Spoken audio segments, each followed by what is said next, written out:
So many pieces all back together now. What's your vision?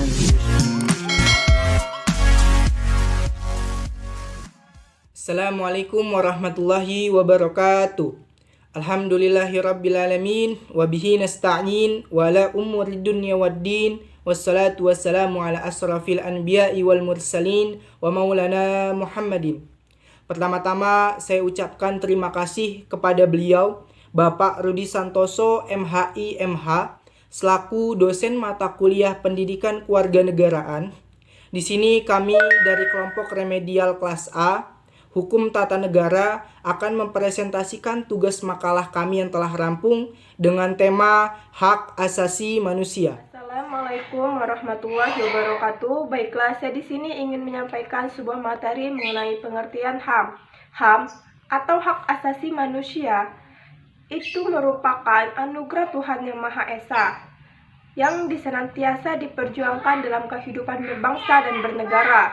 Selain itu, hak asasi manusia muncul pertama kali pada tahun 1948 menurut dalam buku The Sing Human Rights yang diterbitkan oleh PBB, Perserikatan Bangsa-Bangsa, yang menyatakan bahwa hak asasi manusia adalah hak yang segala sesuatu yang melekat pada setiap manusia, yang tanpanya manusia mustahil dapat hidup sebagai manusia.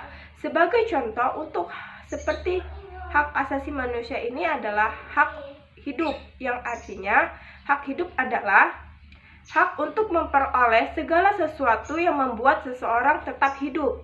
Sedangkan menurut John Locke yang menyatakan bahwa hak asasi manusia adalah hak yang diberikan oleh Tuhan Yang Maha Esa sebagai sesuatu yang bersifat kodrat.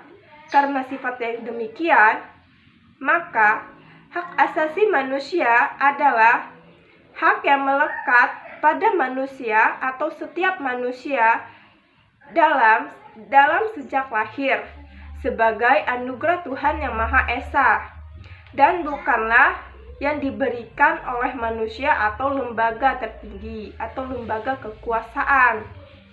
Dan hak asasi manusia ini tercantum dalam Undang-Undang Nomor 39 Tahun 1999 yang menyatakan bahwa hak asasi manusia adalah setiap hak yang melekat pada hakikatnya manusia sebagai makhluk yang diciptakan oleh Tuhan atau sebagai makhluk anugerah Tuhan Yang Maha Esa, sebagai ciptaan makhluk Tuhan Yang Maha Esa yang harus kita hormati, kita junjung tinggi, dan kita lindungi oleh negara, baik itu negara maupun hukum pemerintah dan setiap orang demi kehormatan, harkat, dan martabat manusia.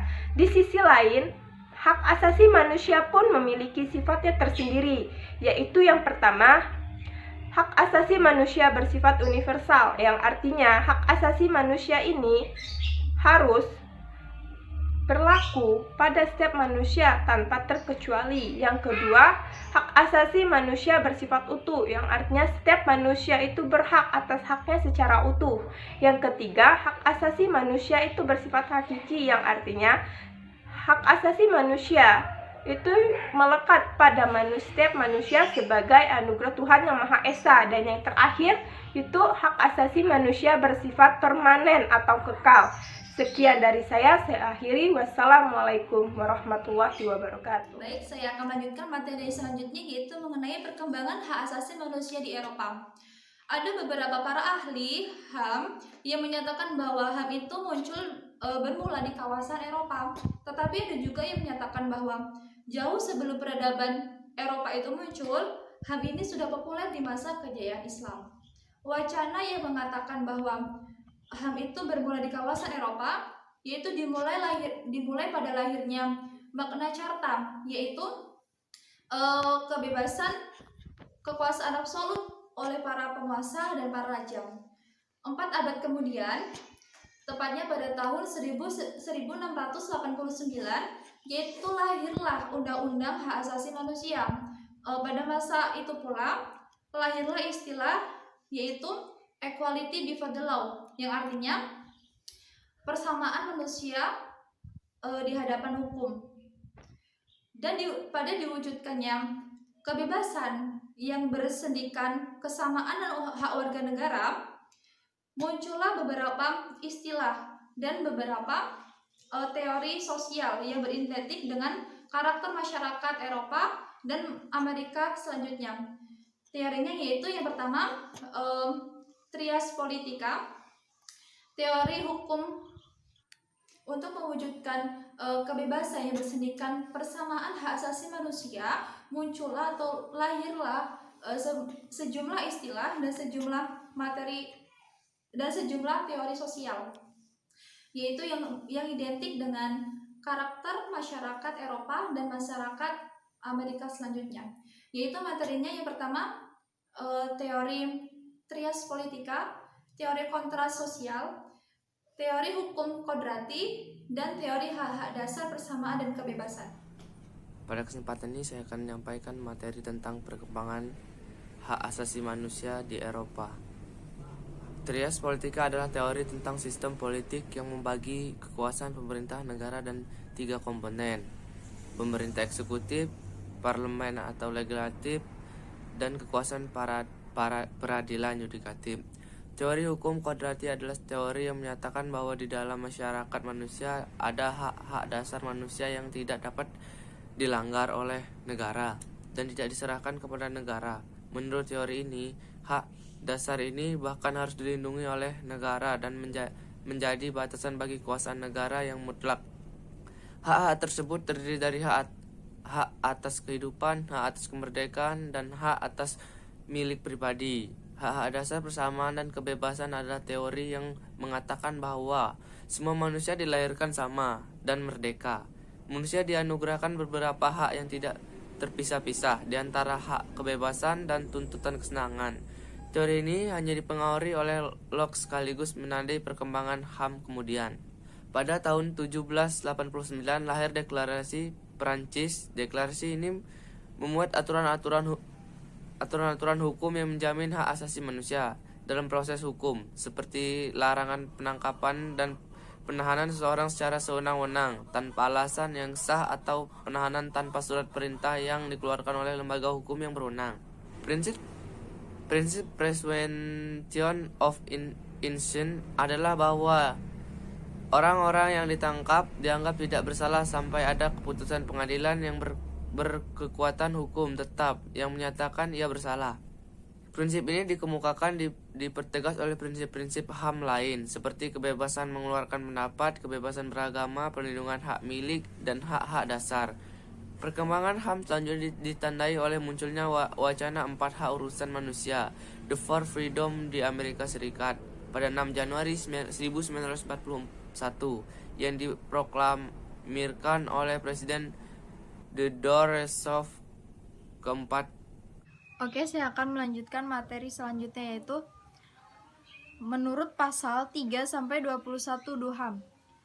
Hak personal, hak legal, hak sipil, dan politik meliputi 1.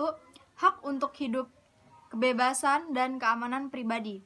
Yang kedua, hak bebas dari perbudakan dan penghambaan. Yang ketiga, hak bebas dari penyiksaan dan perlakuan maupun hukuman yang kejam.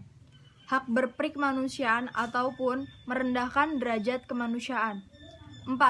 Hak untuk memperoleh pengakuan hukum di mana saja secara pribadi. Yang kelima, hak untuk pengampunan hukum secara efektif. Yang keenam, hak bebas dan penangkapan, penahanan, atau pembuangan yang sewenang-wenang. Yang ketujuh, hak untuk peradilan yang independen dan tidak memihak. Yang kedelapan, hak untuk penduga tak bersalah sampai terbukti bersalah.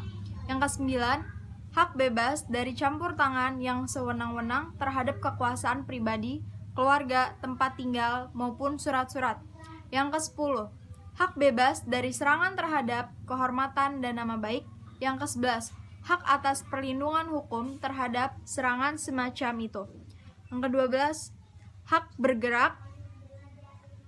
Yang 13, memperoleh suaka, 14. Hak atas suatu kebangsaan. Yang ke-15, hak untuk menikah dan membentuk keluarga. 16. Hak untuk mempunyai hak milik. Yang ke-17, hak bebas berpikir, berkesadaran, dan beragama. Yang ke-18, hak bebas berpikir dan menyatakan pendapat. Yang ke-19, hak untuk berhimpun dan berserikat.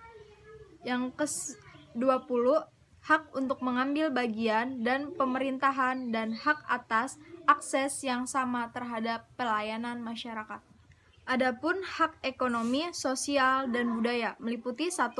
Hak jaminan sosial. Yang kedua, hak untuk bekerja. Yang ketiga, hak atas upah yang sama untuk pekerjaan yang sama. Yang keempat, hak untuk bergabung ke dalam serikat-serikat buruh. Yang kelima, hak atas istirahat dan waktu senggang. Yang keenam, hak atas standar hidup yang pantas di Dalam buruh internasional di Philadelphia, Amerika Serikat menghasilkan sebuah deklarasi HAM. Deklarasi Philadelphia pada tahun 1944 ini memuat pentingnya menciptakan perdamaian dunia berdasarkan keadilan sosial dan perlindungan seluruh manusia apapun ras, kepercayaan, dan jenis kelaminnya. Deklarasi ini juga memuat prinsip HAM yang menyerukan jaminan setiap orang untuk mengejar pemenuhan kebutuhan material dan spiritual secara bebas dan bermartabat serta jaminan keamanan ekonomi dan kesempatan yang sama. Hak-hak tersebut kemudian dijadikan dasar perumusan Deklarasi Universal HAM yang dikukuhkan oleh PBB dalam Universal Declaration of Human Rights pada tahun 1948. Menurut DUHAM, terdapat 5 jenis hak asasi yang dimiliki oleh setiap individu. Di antaranya 1. Hak personal, yang kedua hak ilegal, yang ketiga hak perlindungan, yang keempat hak sipil, yang kelima hak politik. Menurut pasal 3 ayat 2 sampai 21 DUHAM, hak personal, hak ilegal, hak sipil, hak politik meliputi 1. Hak untuk hidup, kebebasan, dan keamanan pribadi. Yang kedua, hak bebas dari perbudakan dan penghambatan. Yang ketiga, hak bebas dari penyiksaan atau perlakuan maupun hukum yang kejam. Yang keempat, hak untuk memperoleh pengakuan hukum di mana saja secara pribadi. Yang kelima, hak untuk pengampunan hukum secara efektif. Yang keenam, hak bebas dari penangkapan, penahanan, atau pembuangan yang sewenang-wenangnya. Baik, selanjutnya saya akan menjelaskan bagian C, yaitu pelanggaran dan pengadilan HAM. Pelanggaran HAM adalah setiap perbuatan seseorang atau kelompok orang, termasuk aparat, yang baik disengaja ataupun tidak disengaja, atau kelainan yang secara hukum mengurangi, menghalangi, membatasi, dan mencabut HAM seseorang atau kelompok yang dijamin oleh undang-undang berdasarkan mekanisme hukum yang berlaku. Yang pertama yaitu ada pelanggaran HAM berat, meliputi kejahatan, genosida, dan kejahatan kemanusiaan. Dan yang kedua yaitu pelanggaran HAM ringan. Dan kesejahteraan genosida adalah setiap perbuatan yang dilakukan dengan maksud untuk menghancurkan atau memusnahkan sebagian kelompok, bangsa, ras, etnis, dan agama yang dilakukan dengan cara yang pertama yaitu membunuh anggota kelompok, yang kedua yaitu mengakibatkan penderitaan fisik atau mental terhadap anggota kelompok, yang ketiga yaitu mengakibatkan kemusnahan secara fisik, dan yang keempat yaitu mencegah kelahiran di dalam kelompok. Ada juga kejahatan kemanusiaan adalah suatu perbuatan yang dilakukan dengan serangan yang meluas dan sistematis berupa yang pertama pembunuhan, yang kedua pemusnahan, yang ketiga perbudakan, yang keempat perampasan, dan yang kelima penyiksaan, dan yang keenam penganiayaan, dan yang ketujuh penindasan. Pelanggaran HAM dilakukan oleh aparatur negara maupun warga negara untuk menjaga pelaksanaan HAM yang dilakukan melalui proses peradilan HAM melalui tahapan penyelidikan dan penuntutan. Dengan pelanggaran HAM dapat diadili dengan membentuk pengadilan HAM. Ada HOC dibentuk atas usul Dewan Perwakilan Rakyat atau DPR dan keputusan Presiden. Selain pengadilan HAM, ADHOC dibentuk juga Komisi Kebenaran dan Rekonsiliasi KKR. Komisi ini dibentuk sebagai lembaga ekstrayudisial yang bertugas untuk menegakkan kebenaran, mengungkapkan penyalahgunaan kekuasaan dan pelanggaran HAM. Pengadilan HAM berwenang memeriksa perkara pelanggaran HAM serta berwenang pula untuk memutuskan perkara oleh warga negara Indonesia yang berada di luar batas teritorial wilayah negara Republik Indonesia. Itu saja yang bisa saya sampaikan. Materi selanjutnya akan dilanjutkan oleh rekan saya. Terima kasih. A. Komnas HAM. Komisi Nasional Komnas HAM pada awalnya dibentuk dengan Kepres Nomor 50 Tahun 1993. Pembentukan komisi ini merupakan jawaban terhadap tuntutan masyarakat maupun tekanan dunia internasional tentang perlunya penegakan hak asasi manusia di Indonesia. Kemudian dengan lahirnya UU RI Nomor 39 Tahun 1999 tentang hak asasi manusia yang di dalamnya mengatur tentang Komnas HAM. Bab 8 pasal 75 sampai dengan 99.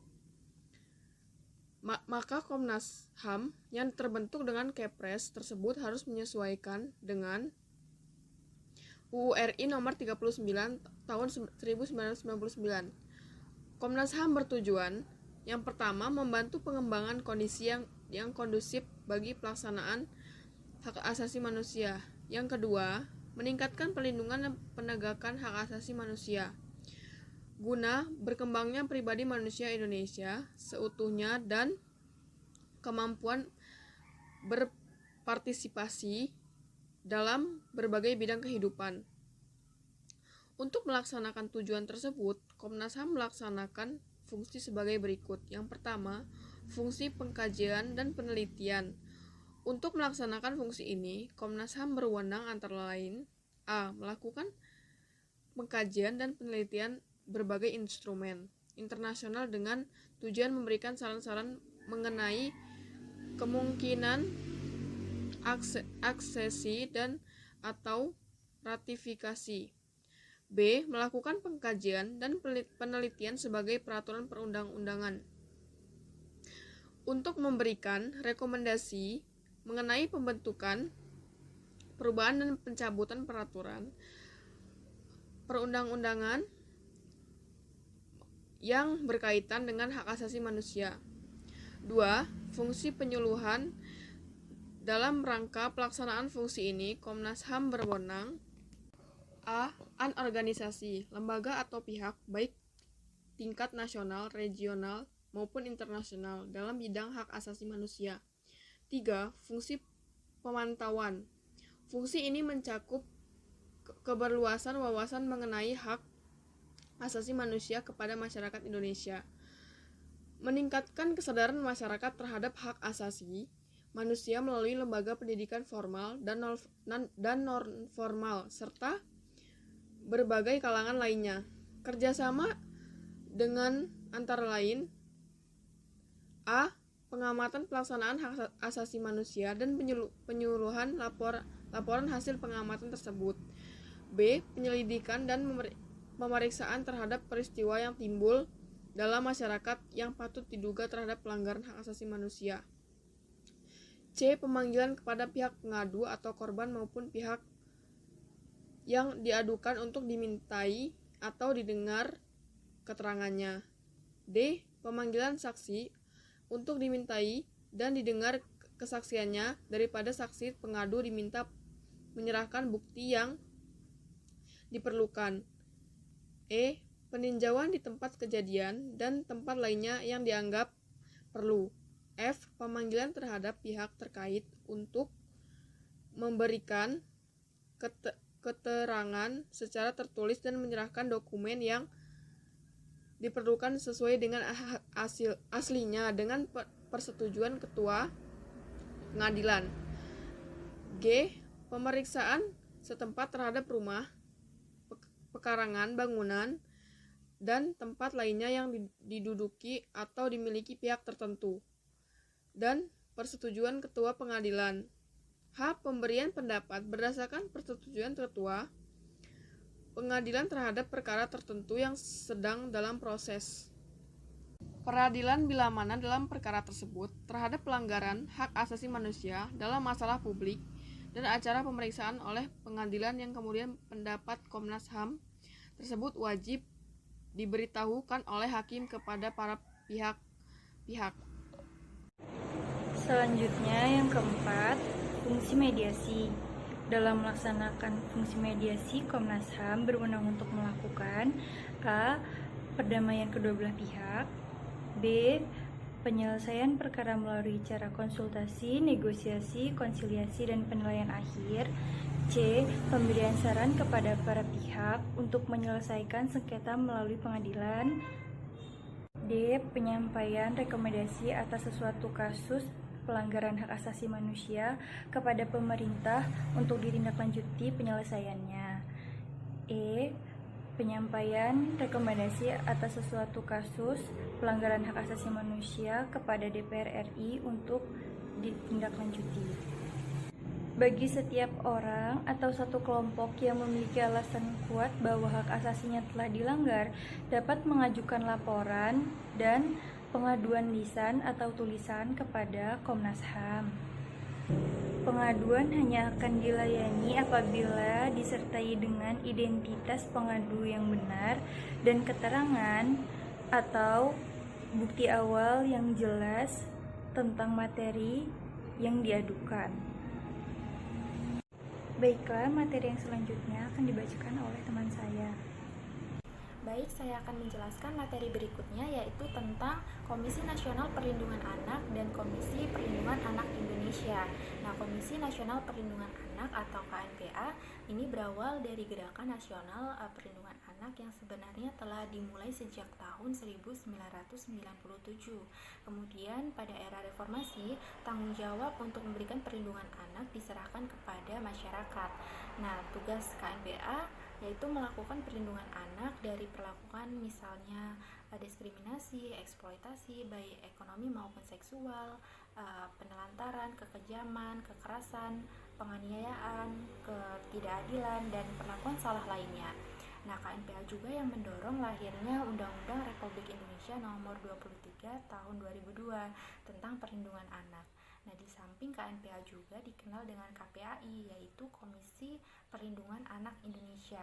Nah, KPAI dibentuk berdasarkan amanat pasal 76 Undang-Undang Republik Indonesia Nomor 23 Tahun 2002. Nah, Komisi Perlindungan Anak Indonesia yaitu bertugas yaitu yang pertama melakukan sosialisasi seluruh ketentuan peraturan perundang-undangan yang berkaitan dengan perlindungan anak. Yang kedua yaitu mengumpulkan data dan informasi, menerima pengaduan masyarakat, melakukan penelaahan dan pemantauan, evaluasi dan pengawasan terhadap penyelenggaraan perlindungan anak. Nah, yang ketiga yaitu memberikan laporan, saran, masukan, dan pertimbangan kepada Presiden dalam rangka perlindungan anak. Baik, saya akan melanjutkan materi C. Komisi Nasional Anti Kekerasan Terhadap Perempuan. Komisi Nasional Anti Kekerasan Terhadap Perempuan dibentuk berdasarkan Kepres nomor 181 tahun 1998. Dasar pertimbangan pembentukan Komisi Nasional ini adalah sebagai upaya mencegah terjadinya dan menghapus segala bentuk kekerasan terhadap perempuan. Komisi Nasional ini bersifat independen dan bertujuan 1. Menyebarluaskan pemahaman tentang bentuk kekerasan terhadap perempuan. 2. Mengembangkan kondisi yang kondusif bagi penghapusan bentuk kekerasan terhadap perempuan. 3. Meningkatkan upaya pencegahan dan penanggulangan segala bentuk kekerasan terhadap perempuan dan hak asasi perempuan. Dalam rangka mewujudkan tujuan di atas, Komisi Nasional ini memiliki kegiatan sebagai berikut. 1. Penyebarluasan pemahaman, pencegahan, penanggulangan, penghapusan segala bentuk kekerasan terhadap perempuan. 2. Pengkajian dan penelitian terhadap berbagai instrumen PBB mengenai perlindungan hak asasi manusia dan perempuan. 3. Pemantauan dan penelitian segala bentuk kekerasan terhadap perempuan, memberikan pendapat, saran, dan pertimbangan kepada pemerintah. 4. Penyebarluasan hasil pemantauan dan penelitian atas terjadinya kekerasan terhadap perempuan kepada masyarakat. Dan yang terakhir, kelima, pelaksanaan kerjasama regional dan internasional dalam upaya pencegahan dan penanggulangan kekerasan terhadap perempuan. Di sini saya akan melanjutkan materi yang telah disampaikan oleh teman saya. Baiklah, materi yang selanjutnya adalah LSM Pro-Demokrasi dan Hak Asasi Manusia. Di samping lembaga penegak hak asasi manusia yang dibentuk oleh pemerintah, masyarakat juga mendirikan berbagai lembaga hak asasi manusia. Lembaga hak asasi manusia bentukan masyarakat, terutama dalam bentuk LSM, yaitu Lembaga Swadaya Masyarakat, dan NGO, Lembaga Government Organization.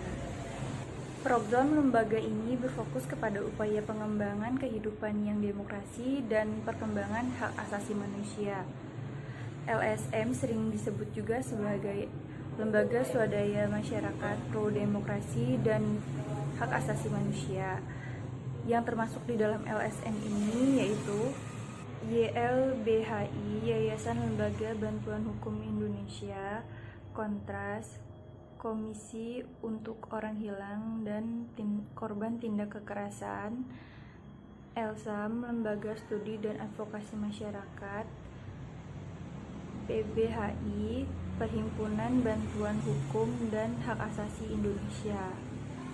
LSM yang menangani berbagai aspek hak asasi manusia sesuai dengan minat dan kemampuannya sendiri, pada umumnya terbentuk sebelum didirikannya Komnas Hak Asasi Manusia dalam penanganan, perlindungan, dan penegakan hak asasi manusia. Lembaga Swadaya Masyarakat atau LSM tampak merupakan mitra kerja Komnas Hak Asasi Manusia. Misalnya, LSM mendampingi para korban pelanggaran hak asasi manusia ke Komnas Hak Asasi Manusia. Di berbagai daerah pun kini telah berkembang pesat LSM dengan minat pada aspek hak asasi manusia dan demokrasi maupun aspek kehidupan yang lain. Misalnya di Yogyakarta terdapat kurang lebih 22 LSM. LSM di daerah Jogja ada yang merupakan cabang dari LSM pusat atau nasional, ada juga yang berdiri sendiri. Baiklah, materi yang selanjutnya akan disampaikan oleh teman saya. Baik, di sini saya akan menjelaskan materi yang terakhir, yaitu hubungan hukum Islam dan hak asasi manusia. Menurut ajaran Islam, semua manusia adalah sama derajatnya. Ketinggian derajat manusia dihitung dari bermanfaat atau tidaknya seseorang dalam dirinya, masyarakat, agama, dan bangsanya. Selain itu, tinggi derajat seseorang Islam dalam Islam dilihat dari kualitas ibadah yang dilaksanakannya. Suatu ibadah yang dilaksanakan dengan baik dan benar dapat memberikan ketenangan hati bagi dirinya, sehingga iman dan takwa dalam hatinya bertambah kuat dan keinginan untuk berbuat jahat semakin terkikis. Dalam ajaran Islam, iman dan takwa seperti inilah yang menjadi standar tinggi derajat seseorang, bukan dari keturunan dan status yang diperolehnya. Dalam Islam, perdebatan tentang HAM, hak asasi manusia, biasanya berkisar tentang kesesuaian dengan ajaran Islam. Hal ini terjadi karena dalam banyak hal tidak bisa dilepas dari kenyataan bahwa konsep-konsep itu berkembang dari dunia barat yang sering dihadapkan dengan dunia timur.